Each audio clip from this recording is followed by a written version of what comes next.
Hi friends, today we would be discussing about what's a bank reconciliation statement and how it can be prepared.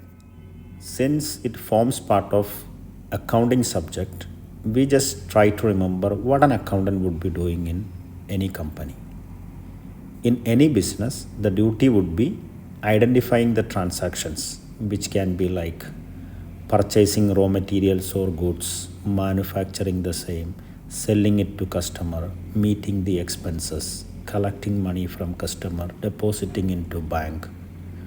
So he would be identifying the transaction, then recording it by way of a journal entry to the accounting software.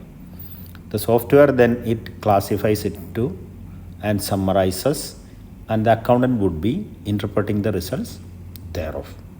So we can say like the definition of accounting would be like recording, classifying, summarizing economic transactions and interpreting the results thereof. Just keep in mind in the context of bank account, major transactions are depositing money into bank, withdrawing the same, issuing check to parties, dealing with bills of exchange, and other amounts like interest and bank charges. So whenever there are transactions like this, when we deposit money, issue checks, or withdrawing money from bank, what the accountant is supposed to do, he will be recording the same in the system.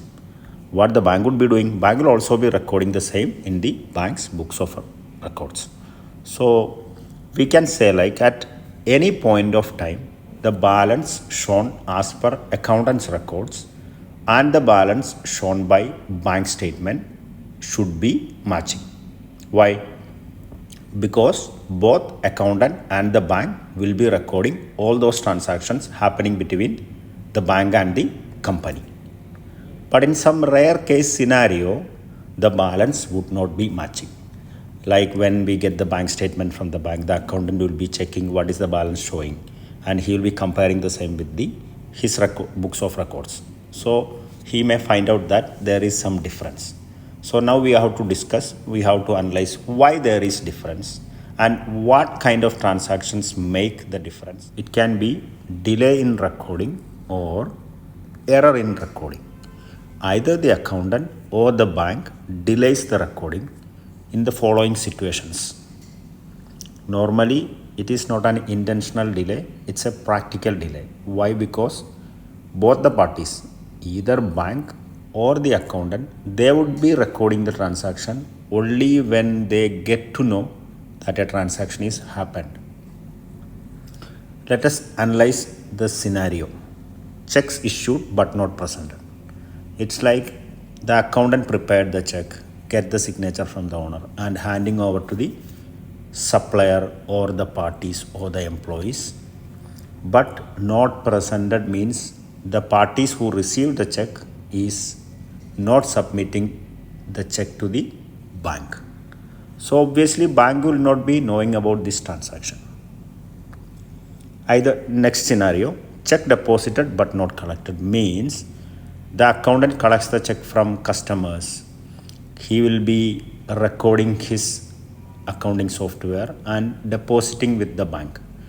But bank will be recording the entry only when the bank receives the confirmation of credit from the customer's account. Direct deposit by our customers. In some cases, our customer directly transfer the fund to our account. Bank will be knowing this first. Why? Because they are getting the credit from the customer. But accountant will be knowing only when he get the document of the credit, either from the bank statement or from the advice sent by the customer.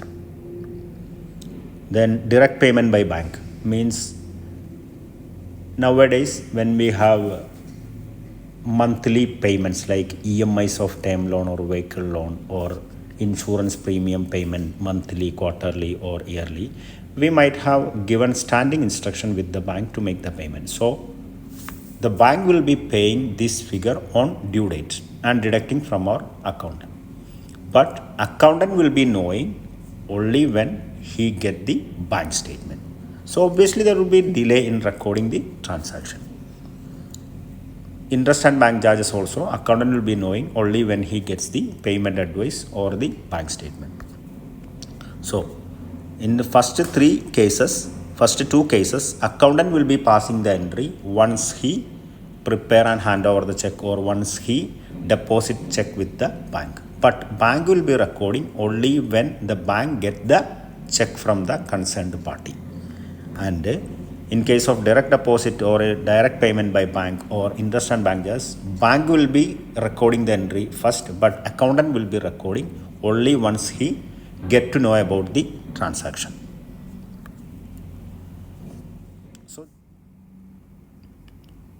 what are the duties of an accountant as far as banking transaction is concerned? He should obtain the bank statement from the bank, then compare the same with his books of records. And if he finds that there is a difference between the balance shown by both the books, he will be listing out all those transactions which causes the difference into a statement. That's what we termed as bank reconciliation statement. Now we have to think why he is supposed to prepare this one. The thing is like tomorrow, if the owner or the auditor who comes to check the books of records or the owner asks why there is a difference in the balance shown by both the books, he can confirm, he can convince them that, see, these are the transactions by which both the books of account showing different balances. So this is the bank reconciliation statement scenario for our accounting purpose. Now it is about the format we are normally using for preparing the bank reconciliation statement. It is like reconciling two sets of books of account. So we will be taking the balance of either accountant's records or the balance shown by the bank statement. Then we will be listing out those transactions which are causing due to error in entering the transactions or delay in recording the transactions. Once we enter all the transactions, we will be reaching to the balance of the other books of accounts. Now just understand some technical terms as regards bank reconciliation statement or banking transactions. First of all, overdraft account.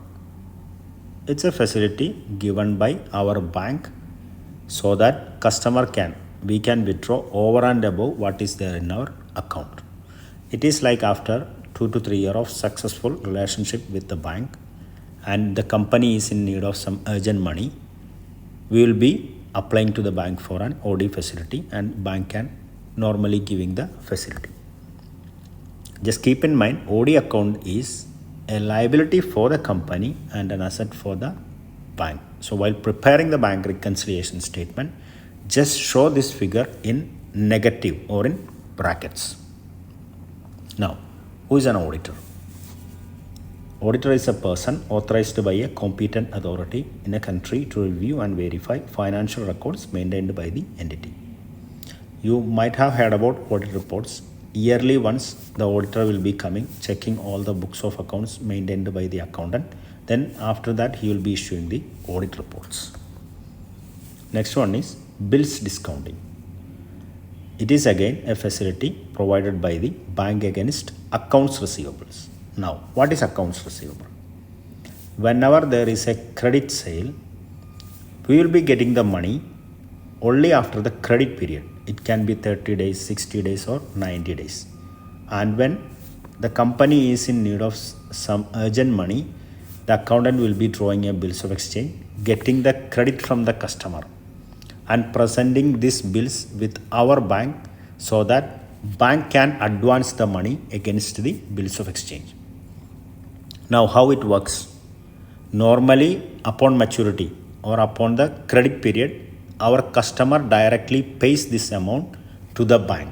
But if the drawee, that means the customer fails to pay the amount to the bank on maturity, bank will be deducting the money from our bank account.